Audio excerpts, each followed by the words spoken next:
Agent Dark in position. So yeah, we are now in Alaska now. And I can just make out the cable car arrival point. And we get Joanna's winter garb this time around. Also a new scanner for us, a new wideband scanner. Though it's basically binoculars.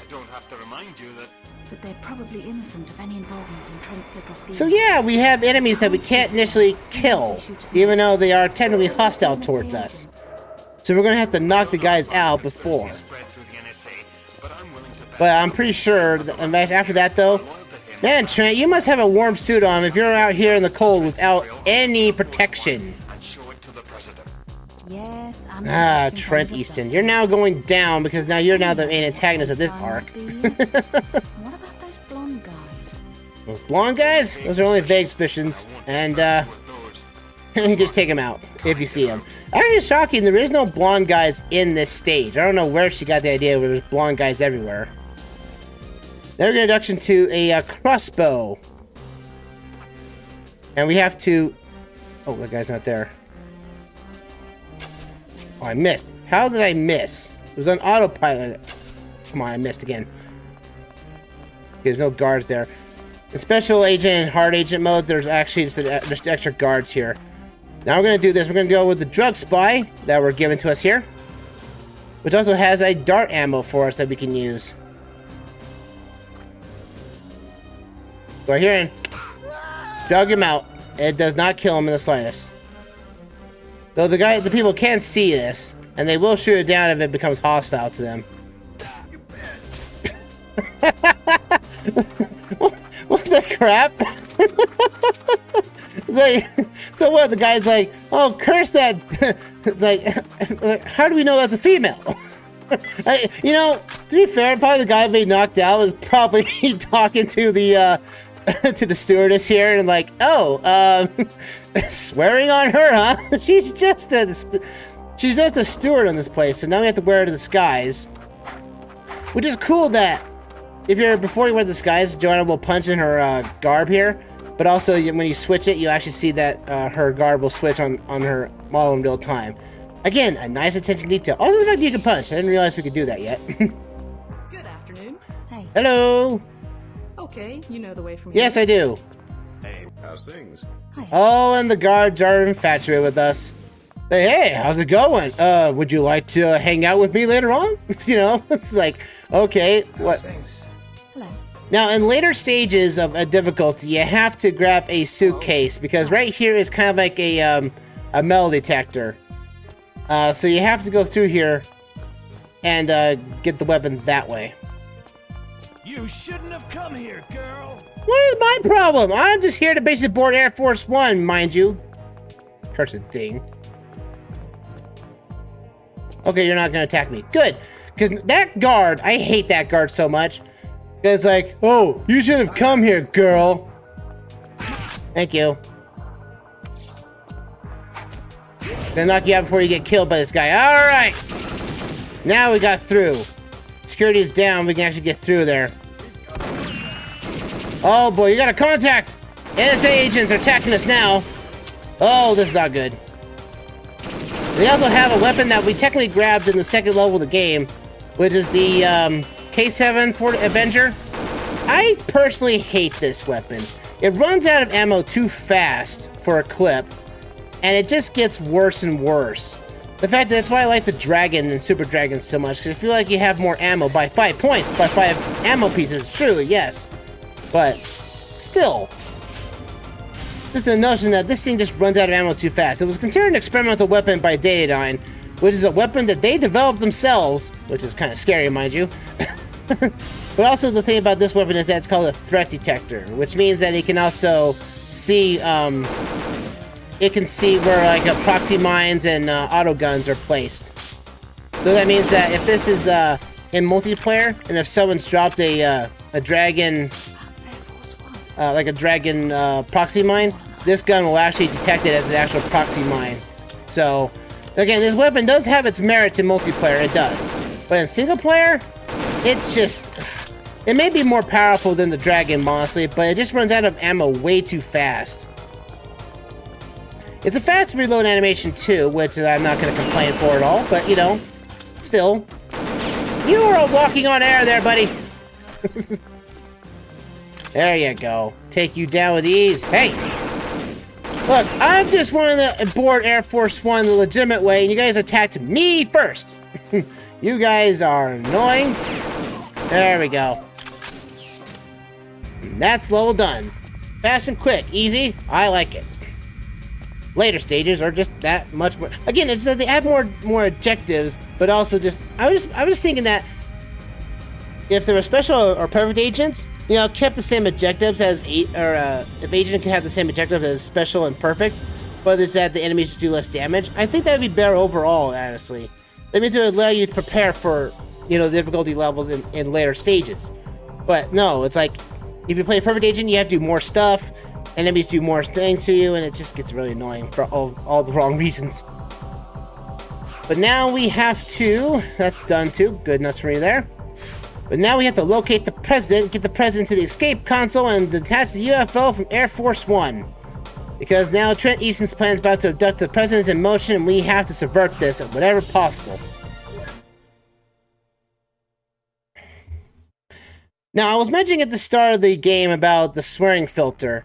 This is the one scene that basically blocks the entire scene in general with the cutscene and everything. Like, you'll see the guys talk here or basically move around and gesture, but you will not see them talk. Can we move on to other matters? But this is a golden opportunity to show that America has faith in its industries and will back them. Like, if the swearing filter is on, the President of the United States will not say anything here. He'll do this whole animation stuff here, but he will not talk just because of that D word right there. That's why the whole swearing filter is kind of overdone.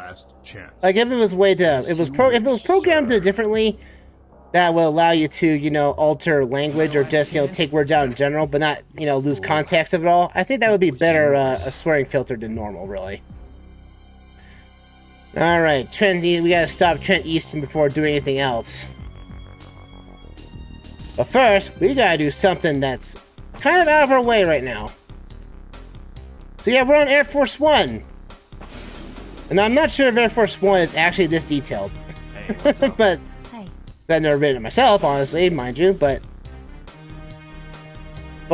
yeah, this is, we want to do something. Hey, I want to get the shield here first off. Hello! Flirting with the stewardess again, are you? Isn't that one way to get, like, in trouble at work or something like that on airplanes? Is that the workers are flirting with the other workers? It's like, then you're kind of sacrificing your own merit to operate a vehicle, especially when it's up about 13,000 feet in the air. Yeah, I would imagine so too. So what I'm coming down here for is, normally in harder stages, you would start the mission down here. Which is good because it means you grab your, you have to knock out this guy here. Thank you. You have to knock this guy out and activate the cargo bay here. This would get you your evidence that you have to pick up. If you do not pick that evidence up in the harder level or harder difficulties, yeah, you get, the president won't believe you and you fail the mission. So yeah, so you have to do this here. I want to activate this right here. This panel right here. This lowers this hover bike into the lower cargo bay. Bear that in mind, that will come into fruition later in the next stage. But you want to do that, because it'll make traversal to the next level a heck of a lot easier. I mean, tons of a lot easier. But we need to get back up to the third floor of Air Force One. Luckily, the guards here will not attack you unless someone else sees you knock somebody else in general. So, and they will be hurting. And I'll tell you right now, in harder difficulties, if they trigger, that means you're basically knocking everybody out, and then you have all this ammo to deal with, but also no allies to help you out, take out the enemies on screen. Which gets very tedious, mind you. I don't know how these guys do this. Also, make sure you keep yourself unarmed until you basically get the president convinced. Who are you, young lady? Mr. President, you're in danger. You're going to get kidnapped, don't you know that? You can't make accusations like that. So, Evidence. And so the president is shown the evidence that you recorded in the G5 building level. And the other conspirators. It And he basically is convinced right off the bat. I'm in your hands. What do we do now? Panic. We have to panic now. Okay, that does not look like a human aircraft. That doesn't look friendly at all. Oh. And now it's attached to Air Force One. What the hell was that? I don't know, but we gotta use our laptop gun to win ourselves in the day in the end. Follow me. So we gotta keep, so now, it doesn't matter what happens now, is that you need to get the president needs to stay alive. He dies, you failed the mission. He will follow you to the very end. And now we got one of my favorite guns in the game. The laptop gun. This thing is a beast in multiplayer. Just because the fact that it has a high capacity ammo case for clips and everything, but also it can be mounted to any wall and act like a remote automaton cannon. So you can have allies. So you can just send this weapon into a different room, close the door, and it will basically wipe out every enemy in the room. It's really that good. This is the way. Tuck this over here. Let's do its thing. Trent Easton's getting away. Well, I can't let that happen to him. I'm just gonna let that door close, and it's gonna kill the Mr. Blondes we saw earlier. If I had enough ammo, it took out one at least. And I used up all my ammo for it too. Because if you do throw the weapon out, it does use a certain amount of ammo you have on hand. Which means you can't pick up an empty one and basically not have any ammo left for it. Which is kind of its downside, really. I feel like it only has like, I want to say it has like maybe like 100 bullets in its clip. Oh, God, man. Mr. President, I almost shot you because you got in my way there. That was a little scary. Oh, boy. Man, you can't trust the government. Who can you not trust anymore? All right, Mr. President, get in here now. Get in there, get that up. All right, now you stay there. Get up there and make sure this plane won't crash, I hope. Now we have to get rid of that aircraft that's attached to the attached to Air Force One. For too long, anyway. In later stages, difficulties-wise, they will try to, you have to activate the autopilot because they'll basically kill the pilots. That's a little scary in its own right. Maybe a mine will detach the UFO. Yeah, maybe a mine will. Now, this time mine is only a one-time use. If you fail to put it in here, you fail the mission. Yeah, it's that finicky, too. It can't detach that tube from the fuselage. Can you take it out? Okay, Elvis. Let's see what you can do. I want to see this. I want to see this machine in action. Come on, Elvis. What are you doing? Watch what? What are you doing, Elvis? Just shoot the cursed thing. Heck, you even throw a brick at it. Do something at it. Brace yourself for impact. Now, the context of this scene is that the ship that's actually attached to Air Force One has got a jamming device, which basically affected Elvis's ship. So Elvis, the only thing he could do is basically crash into the ship and hope for the best that it would basically separate all three vehicles and hopefully crash safely into the wilderness. Not too much on his point there, but still. But now we're at the crash site, which is the turning point in the entire story here.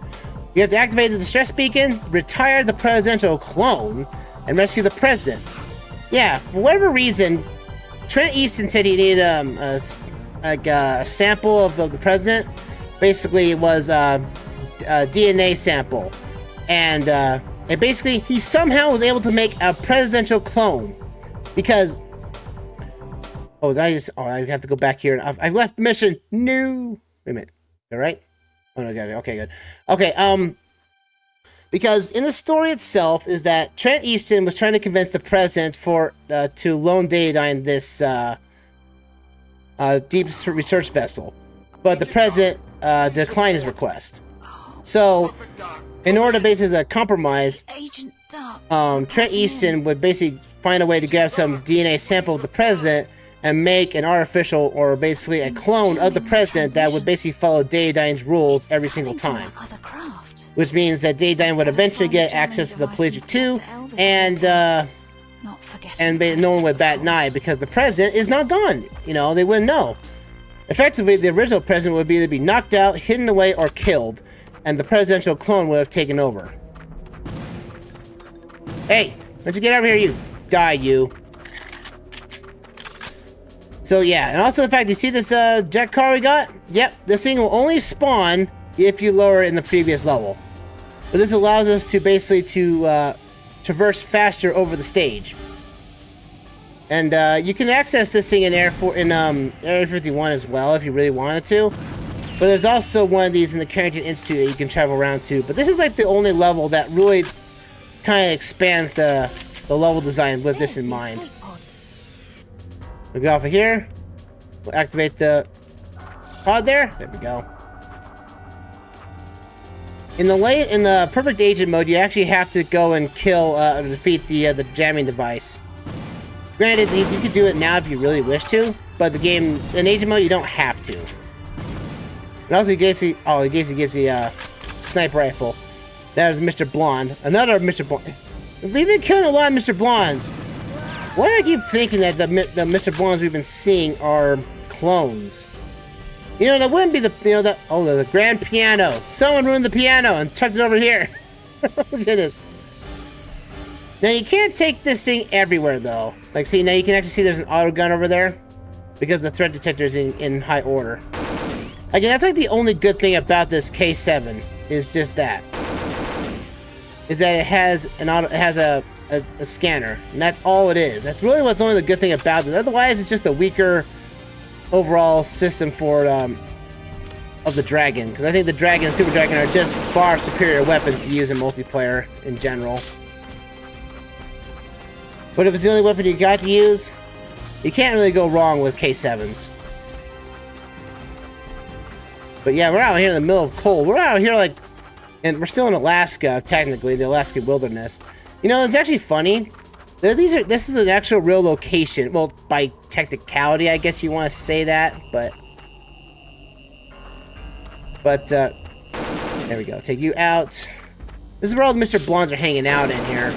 Kind of a little scary that these are all Mr. Blondes are all copied the same one.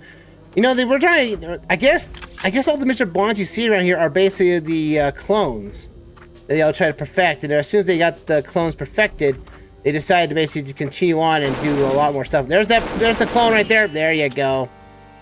The presidential clone has been killed. So now the Trent Easton plan is now basically kaput now. He can't do anything.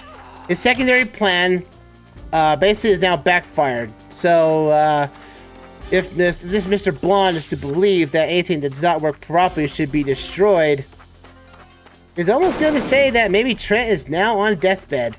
I would have to say that for. Because it means if Mr. Blonde destroys everything that doesn't work properly, so that means if he's with the allies of people, does he kill people? Huh. Something to think about, really. But this is where basically this part of the mission here is where saving the actual president is where it gets really tricky. Because there's 4 automatonic units around Trent Easton. And you have to basically to somehow goat them to follow you outward so you can attack them without its explosion from killing the president. We don't want that to happen, no. Like, you have to come over here and start triggering from right here. I mean, I see they've got so much ammo and so much health.